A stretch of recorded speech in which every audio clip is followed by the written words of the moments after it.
Sometimes the cleanest way to end a lie is to let it arrive at your front door.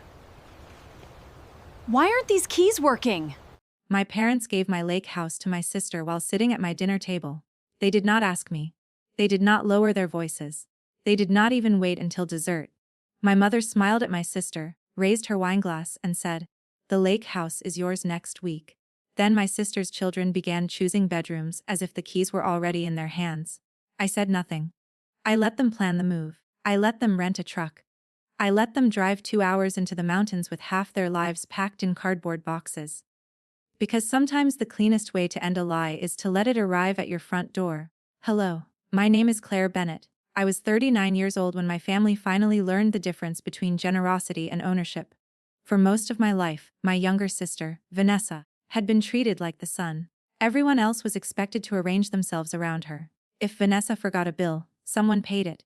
If she quit a job, someone called it a brave new beginning. If she insulted me, my parents said she was stressed. If I objected, they said I was jealous. I became the reliable daughter because somebody had to be. I worked through college, built a small property management company, and learned to solve problems without expecting applause. Vanessa learned a different lesson. If she waited long enough, someone would rescue her. The lake house stood on 6 wooded acres near Lake Alder in northern Michigan. It had cedar siding, a stone chimney, a private dock, and a long wall of windows facing the water. It was not a mansion, but at sunset the lake turned copper, and the pines reflected in the glass. It was the first place I had ever owned that felt completely mine. My parents liked to tell people it was the Bennett family lake house. That phrase sounded harmless. For years I let it pass because I invited them often. I gave them the guest code. I hosted birthdays, holidays, and long summer weekends. But the deed was in my name. The mortgage had been paid from my account. The taxes, insurance, repairs, and new roof had all been paid by me. I bought it 5 years earlier from an elderly widow named Margaret Hale. She had rejected 2 higher offers because the other buyers planned to tear down the house and build vacation rentals. I promised to preserve it. She accepted my offer and before handing me the keys, said, "A home remembers who protects it." I remembered those words on the night of the dinner. Vanessa had recently separated from her husband, Derek. According to her, the marriage had collapsed because he was selfish. According to Derek, Vanessa had secretly opened 3 credit cards in his name and spent nearly $40,000. I did not know the full truth yet, but I knew Vanessa and her 2 children were staying with our parents in their suburban home. That arrangement lasted 6 weeks before my mother called and suggested a family dinner at my house in Grand Rapids. I thought they wanted to discuss a plan for Vanessa. I prepared roast chicken, potatoes, and a salad. My parents arrived with wine. Vanessa arrived late with 12-year-old Mason and 9-year-old Lily. At first, the conversation was ordinary. Then my father cleared his throat. "Your mother and I have made a decision," he said. That sentence should have warned me. My parents had always used the word decision when they meant demand. My mother reached across the table and covered Vanessa's hand. "You and the children need stability. The lake house is yours next week." For a moment, I thought I had misunderstood. Vanessa's face brightened. "Next week? Monday," my father said. "That gives you the weekend to pack." Mason immediately asked whether he could have the upstairs room with the balcony. Lily wanted the room with the window seat. Vanessa laughed and told them not to fight because there were plenty of rooms. They were dividing my home in front of me. I placed my fork beside my plate. "Whose lake house are you discussing?" My mother gave me the patient smile she used when she wanted to make me feel unreasonable. "Claire, don't make this awkward. I asked a simple question." "The family's lake house," my father said. "Vanessa needs it more than you do." "I own it." Vanessa rolled her eyes. "You have your house here. You barely use the lake place." That was false. I spent 2 weekends there every month, sometimes more. I also used it as a quiet office and had planned to move there permanently within a year.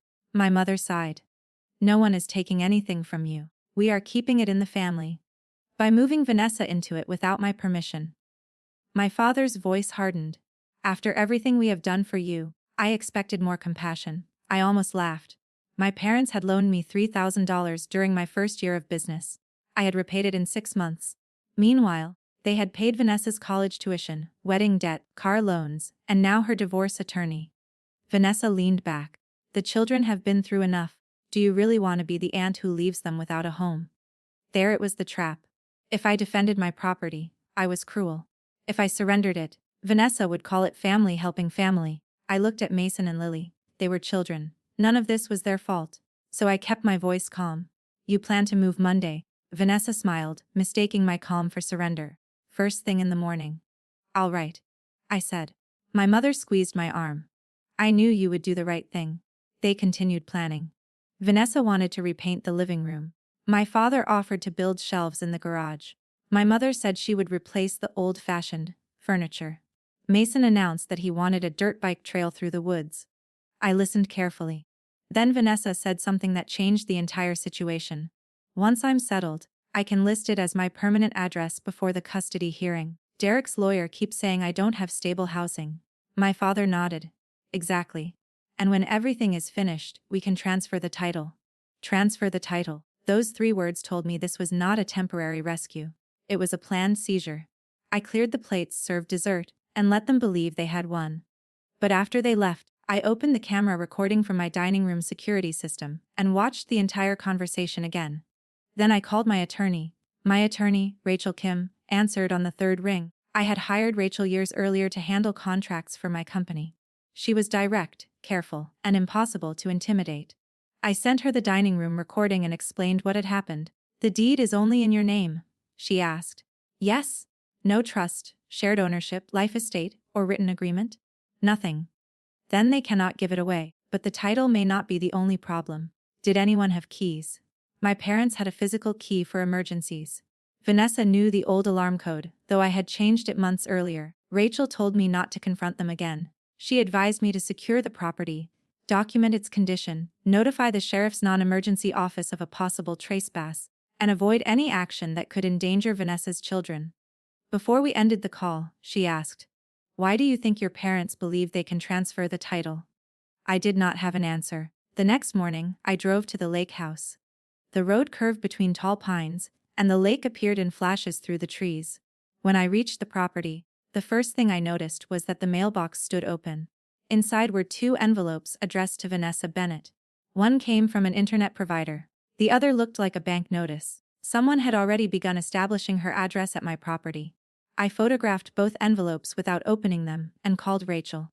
She told me to mark them, not at this address, and return them. Then I walked around the house.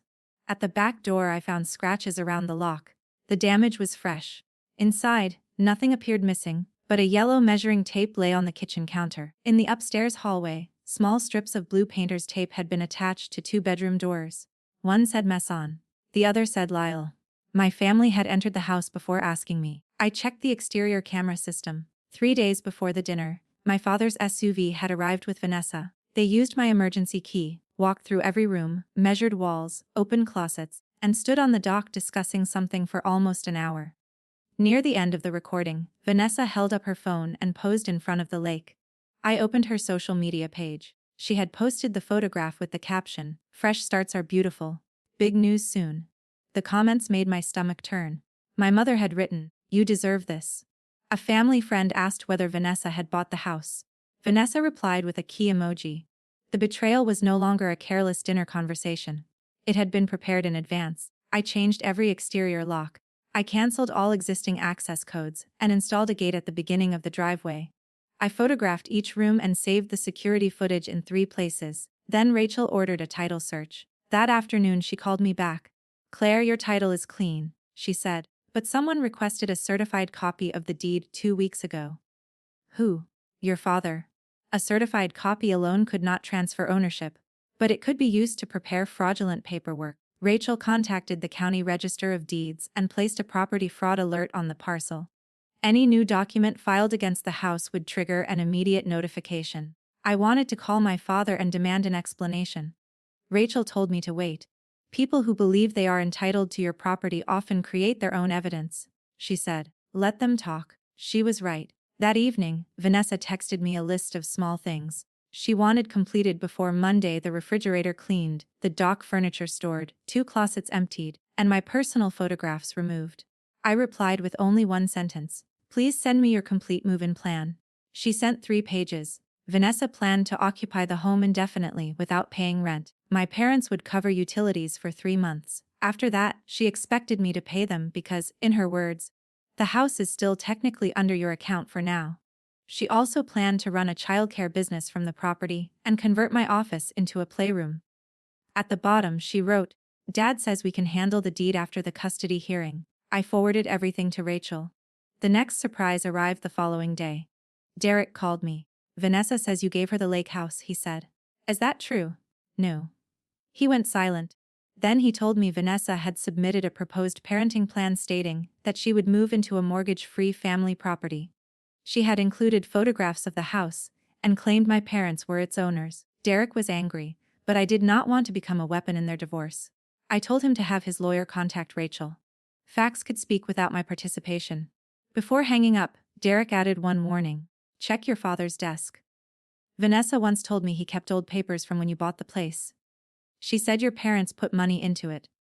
My parents had contributed nothing to the purchase, but his comment reminded me of something I had almost forgotten. At closing, my bank had required proof of the down payment.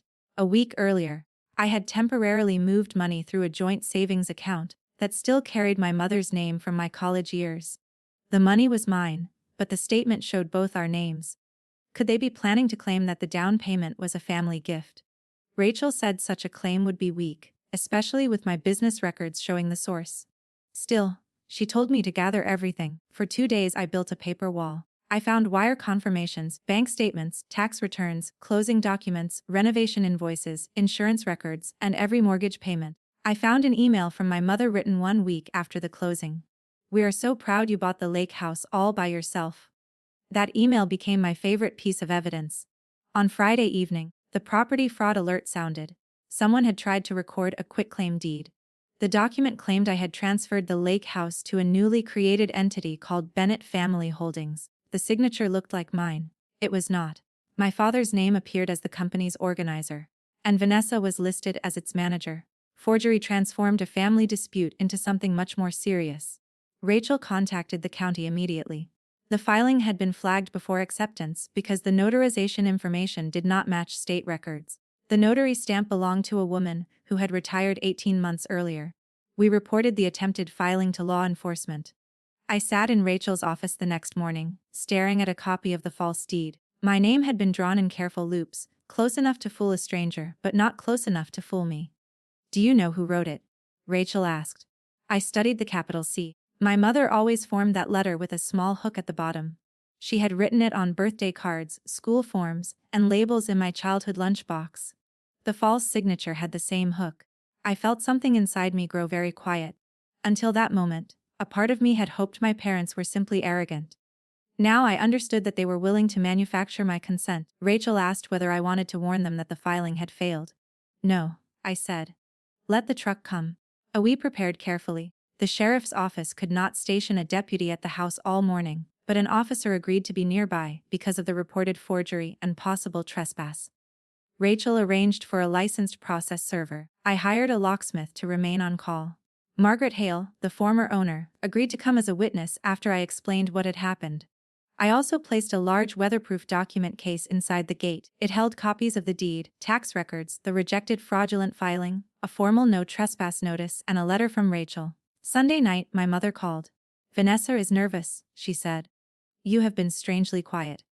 What is she nervous about? She thinks you may create drama tomorrow. I looked around the lake house. My photographs were still on the shelves. My books were still in the office. A fire burned behind the glass doors of the stone fireplace. Mom, who owns this house? She paused. We have been through this? No. Answer the question. Her voice changed. The softness disappeared. Family ownership is not always about a name on a piece of paper. Did you sign my name on a quitclaim deed? The silence lasted 4 seconds. Then she said, I don't know what you are talking about. Good night, Mom. I ended the call. At 8:15 Monday morning, the moving truck appeared at the end of the road. Behind it came my parents' SUV, Vanessa's minivan, and a pickup carrying 2 men from a moving company. The truck stopped at the new gate. Vanessa climbed out wearing white sneakers and a beige coat. She stared at the keypad, then called me. I watched from inside the house. The gate is locked, she said. I know. Give me the code. Open the document case. My father got out of his SUV and marched toward the gate. Vanessa opened the case and pulled out the first page. I saw her expression change as she read. My mother called next. Claire, stop this nonsense. The children are here. That angered me more than anything else. They had brought Mason and Lily because they believed I would surrender rather than disappoint them. The children should never have been placed in this situation, I said. Take them somewhere warm. My father shouted through the gate, open this right now. I walked down the driveway but remained on my side. Vanessa held up the no trespass notice. You said all right at dinner. I said all right after you told me when you planned to arrive. I never gave you the house. That is not what everyone heard. Everyone can hear the recording. I pressed play on my phone. My mother's voice carried through the small speaker. The lake house is yours next week. Then my voice asked, whose lake house are you discussing? A few seconds later came my clear statement. I own it. Vanessa's face lost color. My father gripped the gate. We are your parents. We helped you buy this place. Margaret stepped out from the trees near the house and walked toward us. She was 76, silver-haired, and steadier than any of them. No, you did not, she said. I sold it to Claire. My father stared at her. Margaret carried a folder containing her closing statement and a letter she had written after the sale. She looked at Vanessa and said, your sister kept every promise she made about this home. You arrived with a truck and a lie. The movers had begun unloading nothing. They stood beside the truck, uncomfortable and confused. Vanessa turned on me. Where are my children supposed to live? You told the court this was your home before you had permission to enter it. That was your choice. My mother pointed at me through the gate. You planned this humiliation. No, I prevented a theft. My father pulled the old emergency key from his pocket and pushed it between the bars. This proves we have access. It proves you kept a key after permission was withdrawn. Rachel arrived with the process server. She wore a navy coat and carried a slim black folder. She introduced herself, then handed 3 separate document packets through the gate. One went to Vanessa, one to my father, one to my mother. The papers notified them of a civil action seeking damages, legal fees, and an injunction related to the forged deed. They also instructed them to preserve messages, drafts, emails, and devices connected to the attempted transfer. My mother looked at the first page and began trembling. My father tore his packet in half. Rachel did not react. You have now been served. Destroying your copy changes nothing. Then a county deputy pulled onto the shoulder behind the moving truck. For the first time that morning, nobody spoke. The deputy asked the movers to clear the road. He explained that the property owner had formally denied entry and that crossing the gate would constitute trespass. Mason watched from the minivan. Lily was crying. I hated my family for bringing them. I walked closer to the gate and spoke directly to Vanessa. Take the children to breakfast. I will pay for a hotel for 7 nights, directly to the hotel, so they are safe while you find a legal arrangement. But you will never live here. She stared at me with pure hatred. You would really choose a house over your sister? No, I said. You chose my house over your sister. The moving truck pulled away first. My parents followed. Vanessa remained for another minute, holding the pages against her coat while the wind moved her hair across her face. Then she returned to the minivan and drove away. The entire confrontation lasted 23 minutes. The consequences lasted much longer. The investigation uncovered more than I expected. My father had created Bennett Family Holdings using an online filing service. He claimed it was part of an estate plan. My mother admitted she had copied my signature but insisted she believed I would eventually agree. Vanessa had provided photographs, utility requests, and the proposed custody documents. Their messages were worse. In one conversation, Vanessa wrote, Claire will complain, but she always folds when the kids are involved. My mother replied, let her be angry. Once you are inside, she will not throw you out. My father wrote, the deed will make it official. She owes this family. There was no misunderstanding left to repair. Rachel negotiated with the prosecutor and my parents' attorneys. Because the false deed had been caught before recording, no ownership changed. But attempted fraud, forgery, false notarization, and identity misuse were not erased simply because the plan failed. My mother accepted responsibility for signing my name. My father admitted organizing the company and preparing the filing. Vanessa admitted using the property in her custody proposal without authorization. The legal resolution took 8 months. My parents received probation, fines, and hundreds of hours of community service. They were ordered to reimburse my legal expenses and barred from filing or executing documents connected to me or my property. Vanessa corrected her court statements and lost the advantage she had tried to manufacture. The family court did not punish her for being poor or temporarily without a home. It punished her credibility because she lied. Derek received temporary primary custody, while Vanessa established stable housing and completed financial counseling. I stayed out of their conflict except when called to verify facts. I paid for the promised 7 hotel nights.